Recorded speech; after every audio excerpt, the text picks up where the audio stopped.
அனைவருக்கும் வணக்கம். எல்லாருக்கும் ஹாப்பி நியூ இயர். இந்த இயர் எல்லாருக்கும் ரொம்ப சூப்பராக அமையணும், எல்லாரும் ஹாப்பியாக இருக்கணும். இந்த வீடியோவில் நம்ம ஒரு வெக்காபுலரி சீரீஸ் தான் பார்க்க போகிறோம். எந்த மாதிரியான வேர்ட்ஸ் இருக்க போகுதுன்னு பார்க்கலாம், அதோட தமிழ் மீனிங், அதுக்கான எக்ஸாம்பிள் சென்டென்ஸ் எல்லாமே பார்க்கலாம். வாங்க லெசனுக்குள்ளே போகலாம். இந்த வீடியோவில் நம்ம பார்க்க போகிற ஃபர்ஸ்ட் வேர்ட் relinquish. relinquishனா தமிழ் மீனிங் கைவிடுறது, அதாவது கிவ் அப் பண்ணுறது. நம்ம நிறைய வாட்டி யூஸ் பண்ணியிருப்போம். ஸோ கிவ் அப்னா நம்மளுக்கு நல்லாவே தெரியும். அதே மீனிங் தான் relinquishக்கும் வரப்போகுது. இப்போது இதுக்கான எக்ஸாம்பிள் சென்டென்ஸ் நம்ம பார்க்கலாம். We should not relinquish our rights for anyone. யாருக்காகவும் நம்மளோட உரிமைகளை நம்ம கைவிடக்கூடாது, நம்மளோட உரிமைகளை நம்ம விட்டுடக்கூடாது. We should not relinquish our rights for anyone. யாருக்காகவும் நம்மளோட உரிமைகளை நம்ம விடக்கூடாது.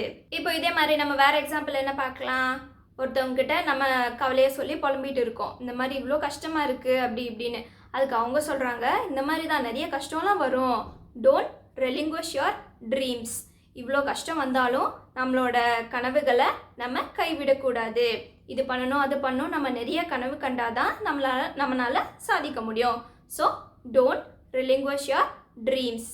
இப்போ வேற எக்ஸாம்பிள் என்ன பார்க்கலாம். He relinquished his power to his son. அதாவது இவ்வளோ நாள் நம்ம பதவியில் இருந்துட்டோம் போதும் அப்படின்னு சொல்லிட்டு அவனோட பையனுக்கு அவங்களோட பதவியை கொடுத்துட்டாங்க. He relinquished his power to his son. இது வாலண்டியராக போதும், நம்ம இது வரைக்கும் இருந்தது போதும், நம்மளோட பையனுக்கு இனி கொடுத்துடலாம் அப்படின்னு சொல்லிட்டு கொடுக்கறது.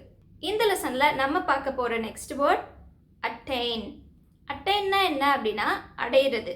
ஏதாவது ஒரு கோலை ரீச் பண்ணுறது, பயங்கரமாக ஹார்ட் ஒர்க் பண்ணி அதை ரீச் பண்ணுறது. இப்போ இதுக்கான எக்ஸாம்பிள் சென்டென்ஸ் நம்ம பார்க்கலாம். We have to work hard to attain our goals.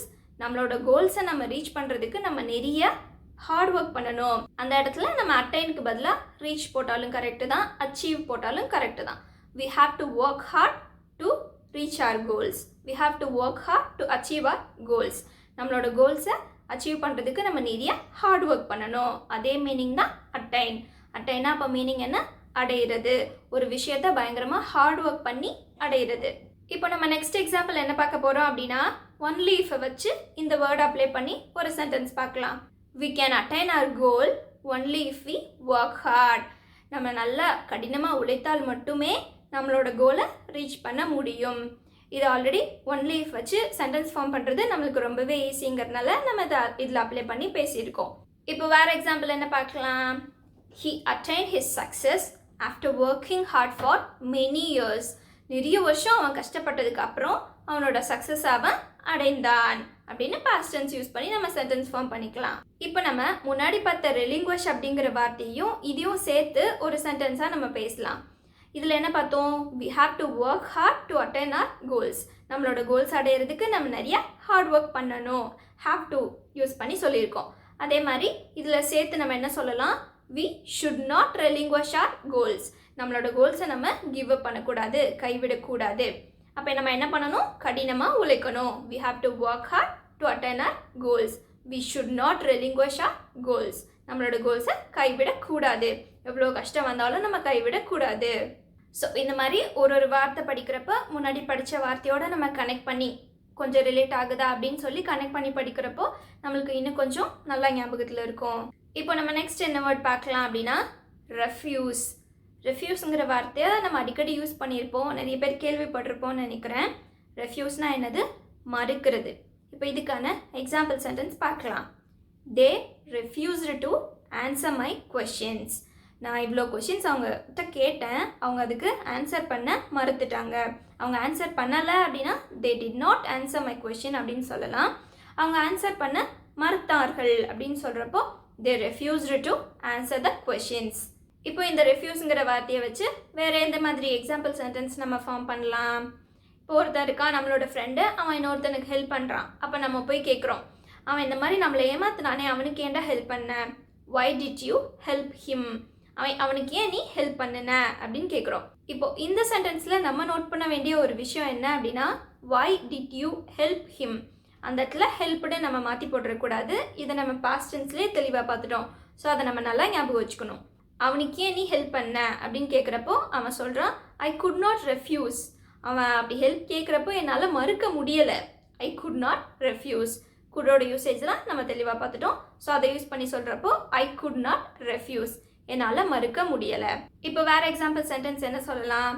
நான் அவன்கிட்ட போய் ஹெல்ப் கேட்டேன், அவன் ஹெல்ப் பண்ண மறுத்துட்டான் அப்படிங்கிறப்போ he refused to help me. அவன் எனக்கு உதவி செய்ய மறுத்துட்டான். he refuses to eat. அவன் சாப்பிட மாட்டேங்கிறான் அப்படின்னு சொல்லுவோம்ல, அவன் சாப்பிட மறுக்கிறான் அப்படிங்கிறப்போ he refuses to eat. இங்கே he she it சப்ஜெக்டாக வந்துச்சுன்னா வெர்போட எஸ் சேர்ந்து வரும், நம்மளுக்கு நல்லாவே தெரியும். he refuses to eat. அவன் சாப்பிட்றதுக்கு மறுக்கிறான், சாப்பிட மாட்டேங்கிறான் அப்படின்னு சொல்லுவோம்ல, அதே மாதிரி தான். இப்போ நம்ம பார்க்க போகிற நெக்ஸ்ட் வேர்ட் பெர்சீவ். பெர்சீவ்னா என்ன அப்படின்னா உணர்றது. இதுக்கு ஆக்சுவலி நிறைய மீனிங் இருக்குது. ஃபீல் பண்ணுறது, ரியலைஸ் பண்ணுறது, அண்டர்ஸ்டாண்ட் பண்ணிக்கிறது, ஐடென்டிஃபை பண்ணுறதுன்னு நிறைய மீனிங் இருக்குது. அதுக்கு எல்லாத்துக்கும் பொதுவாக நம்ம உணர்றது அப்படிங்கிற மீனிங்கை நம்ம எடுத்துக்கலாம். இப்போ இதுக்கான எக்ஸாம்பிள் சென்டென்ஸ் பார்க்குறப்போ நம்மளுக்கு ஈஸியாக புரியும். இப்போ இதுக்கான ஃபர்ஸ்ட் எக்ஸாம்பிள் என்னென்னு பார்க்கலாம். Animals can't perceive any colours. இப்போது அனிமலுக்கு வந்து இது ரெட் கலரு, இது க்ரீன் கலரு அப்படின்னு அதனால எதுவுமே ஐடென்டிஃபை பண்ண முடியாது. So animals can't perceive any colours. எந்த நிறத்தையும் அந்த அனிமல்ஸ்னால உணர முடியாது. அடுத்த எக்ஸாம்பிள் என்ன பார்க்கலாம்? If you have corona symptoms. உங்களுக்கு கொரோனா சிம்டம்ஸ் இருந்தால் you can't perceive any tastes. எந்த டேஸ்ட்டையும் நம்ம உணர முடியாது, எந்த டேஸ்ட்டையும் நம்மளால ஃபீல் பண்ண முடியாது. ஸோ அந்த மாதிரி மீனிங் வரப்போ நம்ம பெர்சீவ்ங்கிற வார்த்தையை போட்டு சென்டென்ஸ் ஃபார்ம் பண்ணலாம். இந்த லெசனில் நம்ம பார்க்க போகிற லாஸ்ட் வேர்ட் எக்ஸோனரேட். எக்ஸோனரேட்னா தமிழ் மீனிங் என்ன அப்படின்னா விடுவிக்கிறது. இப்போ இந்த தப்பு நீ பண்ணலை அப்படின்னு சொல்லிட்டு அவனை விடுவிக்கிறது. இப்போ இதுக்கான எக்ஸாம்பிள் சென்டென்ஸ் பார்க்கலாம். The judge exonerated him from the case. ஏதோ ஒரு கேஸ் அவனுக்கு எதிராக ஃபைல் ஆயிருக்கு. இப்போ அவன் குற்றவாளி இல்லை அப்படின்னு சொல்லிட்டு ஜட்ஜ் என்ன பண்ணிட்டாரு, அவனை விடுவிச்சிட்டாரு. The judge exonerated him from the case. இப்போ next example. The government exonerated the company from paying taxes. ஏதோ ஒரு கம்பெனி நீங்கள் அந்த டாக்ஸ் எல்லாம் பே பண்ண வேணாம், இவ்வளோ நாள் நீங்கள் கரெக்டாக பே பண்ணிட்டீங்க, இனிமேல் பே பண்ண வேணாம் அப்படின்னு சொல்லிட்டு விடுவிச்சது. கவர்மெண்ட் வந்து விடுவித்தது. இப்போது லாஸ்ட் எக்ஸாம்பிள் நம்ம என்ன பார்க்கலாம்? ஏதோ ஒரு கம்பெனியில் ஒருத்தன் வேலை பார்த்துட்டு இருக்கான், அவன் தான் திருடிட்டான் அப்படின்னு சொல்லிட்டு எல்லாரும் சொல்கிறாங்க. ஸோ கேமராவை செக் பண்ணி பார்க்குறப்போ அவன் இல்லை அப்படின்னு தெரிஞ்சிருச்சு. ஸோ ஓனர் என்ன பண்ணுறாரு அப்படின்னா அவனை அந்த குற்றத்திலிருந்து விடுவிச்சிட்டாரு. The owner exonerated him from all the blames. So பிளேம்னா நம்ம முன்னாடி சீரீஸில் ஆல்ரெடி பார்த்துருக்கோம் இல்லையா? ஸோ பழி சுமத்துறது அதுலலாம் இருந்து அவனை விடுவித்தார். ஸோ அவ்வளோதான். இந்த லெசன் புரிஞ்சுதா இல்லையா அப்படின்னு கமெண்ட்டில் சொல்லுங்கள். தேங்க்யூ.